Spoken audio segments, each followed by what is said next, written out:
1836 की, जब भारत पर अंग्रेजों ने अच्छी तरह अपनी पैठ जमा ली थी। उस समय रॉबर्ट क्लाइव भारत का गवर्नर जनरल था।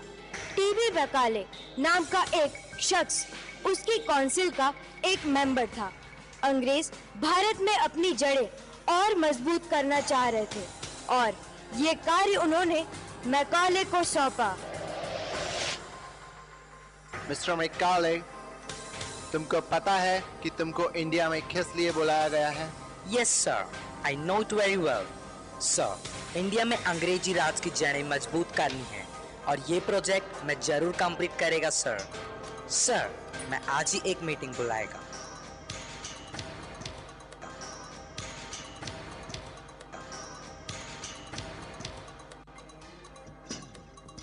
Mister Johnson, Mister David, Mister Hasley and Mister Charlie, तुमको पता है तुमको क्यों बुलाया? No sir. एक बहुत इम्पोर्टेंट प्रोजेक्ट है। मिस्टर क्लाइव चाहता है कि हम लोग इंडिया को परमानेंटली गुलाम बनाकर रखें और इसके लिए तुम लोगों को पहले एक सर्वे करना होगा। इंडिया के कोने कोने में जाना होगा और पता लगाना होगा कि ये इंडियन की कमजोरी क्या है और स्ट्रेंथ क्या है। Okay sir. Mr. David, you will go to North India. Mr. Johnson, you to East. Mr. Husley, you to South. And Mr. Charlie, you to West. And हम जाएगा Central India. Oh shit! ये क्या है? साहब ई गोबरवा है। गोबर means cow excreta. Oh my god, तुम इसका क्या करता है? Oh no. Anyways, तुम्हारा फादर किधर है? बुलाओ उसको। साहब वो बीमार है, उनका पैरवा टूट गया था ना, बैल ने लात मार दी थी। क्या बोलता है? अंग्रेजी में बोलो।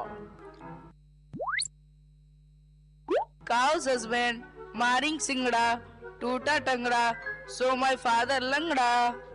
What?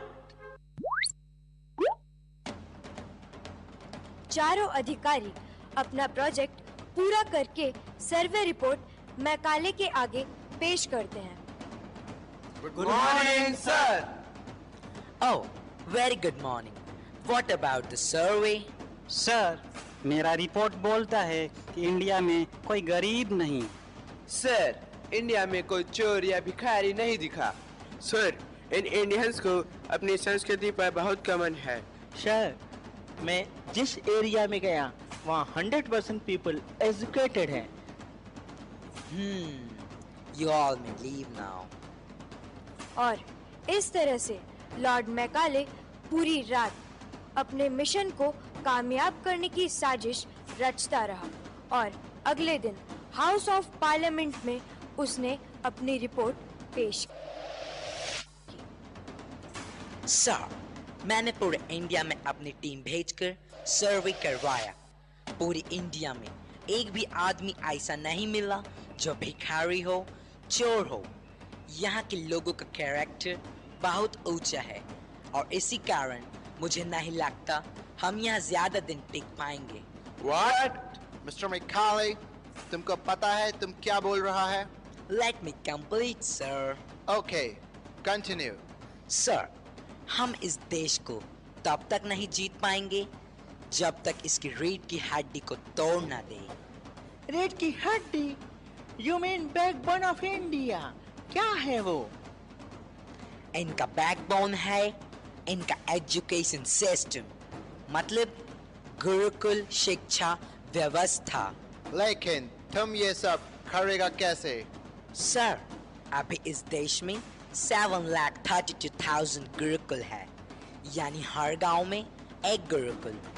इसीलिए सबसे पहले इन गुरुकुलों को बंद करना होगा। But how is that possible?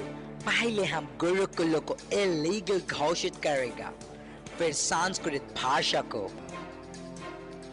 Gurukul के बंद होते ही हम ऐसा कन्वेंट स्कूल खोलेगा जिसमें पढ़ने वाला शरीर से तो इंडियन होगा लेकिन दिमाग से अंग्रेज।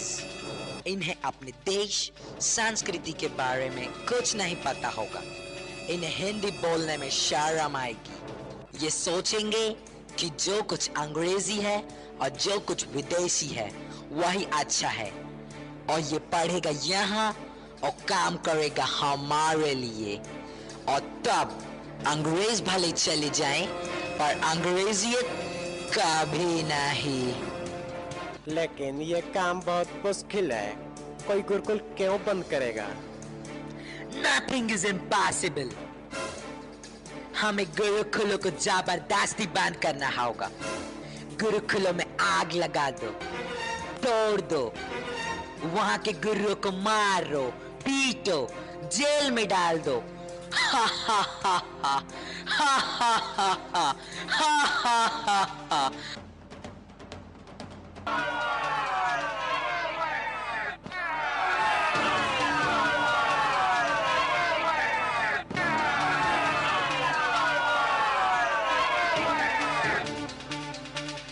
और इस तरह से बड़ी निर्दयता पूर्वक हमारी रीढ़ की हड्डी को तोड़ दिया गया।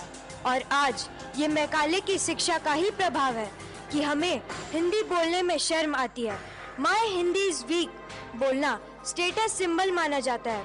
देशवासियों, अगर हम इसी प्रकार अंग्रेजी नीतियां चलाते और अपनाते ही रहे तो कुछ ही सालों में एक दिन ऐसा आएगा कि एक भी सच्चा भारतीय नहीं बचेगा।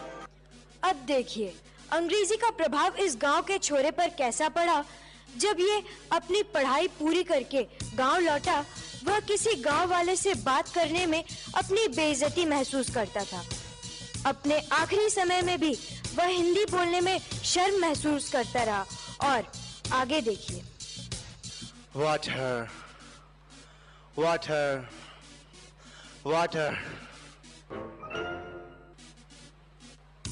ये क्या बोल रहे हैं? अरे वाटर कोई दोस्त का नाम होगा, उसी को याद करते होंगे। अरे ये तो मर गए। अरे ये सब कैसे हो गया? आखिरी समय में कुछ कहा क्या? हाँ, तो को याद कर रहे थे। तुम्हारा नाम वाटर है क्या? क्या? अरे वो तो पानी मांग रहे थे। का? ई लो, ये तो यही बात हुई गवा। देश छाड़े विदेश गयो, सीखी विदेशी बानी, वाटर वाटर करता मरियो, खाटला नीचे पानी।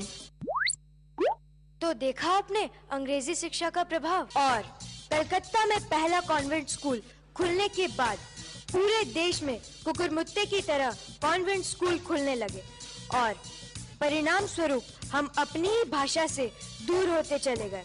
तभी आज से लगभग 45-50 साल पहले एक महापुरुष अपनी ध्यान समाधि का सुख छोड़कर हमारी सोई हुई चेतना को जगाने और सैकड़ों वर्षों की मानसिक गुलामी से आजाद करने हमारे बीच आए। आपको पता है कौन है वो महापुरुष? जी हाँ, आपके, हमारे और सबके प्यारे परम पूज्य संत शिरोमणि संत श्री आशाराम जी बापू। पूज्य बापू जी ने एक बार कहा था, मैं ये नहीं कहता कि अंग्रेजी मत सीखो, मैं तो चाहता हूँ कि गुरुकुल के बच्चे ऐसी अच्छी अंग्रेजी बोले कि अंग्रेज भी शर्मा जाए, लेकिन महत्व बुद्धि अपनी भाषा के लिए होनी चाहिए। लोग कहते हैं इंटरनेशनल लैंग्वेज इंग्लिश है। गलत, बिल्कुल गलत। दुनिया में 205 देश है और मात्र 18 देशों की ही मातृभाषा अंग्रेजी है। इजराइल, जर्मनी, जापान, चाइना ऐसे कई देश हैं जो अपनी मातृभाषा में शिक्षा प्रदान करके आगे बढ़ रहे हैं।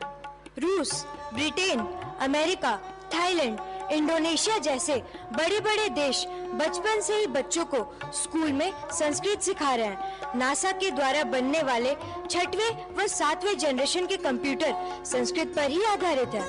आज हमारी देव भाषा संस्कृत विदेशों में अनिवार्य रूप से पढ़ाई जाती है और यहाँ भारत में हमारी भाषा संस्कृत को वैकल्पिक विषय का रूप दिया जा रहा है। English is the most unscientific language of the world, जबकि संस्कृत दुनिया की सबसे मानी हुई और वैज्ञानिक भाषा है। अरे भाई, सभी मौसियों का सम्मान करो, लेकिन प्यार तो अपनी माँ से करो। और जनाब, एक बात कहूँ, यदि हिंदी ना होती तो आप ना होते, आप कब के यूं हो गए थे।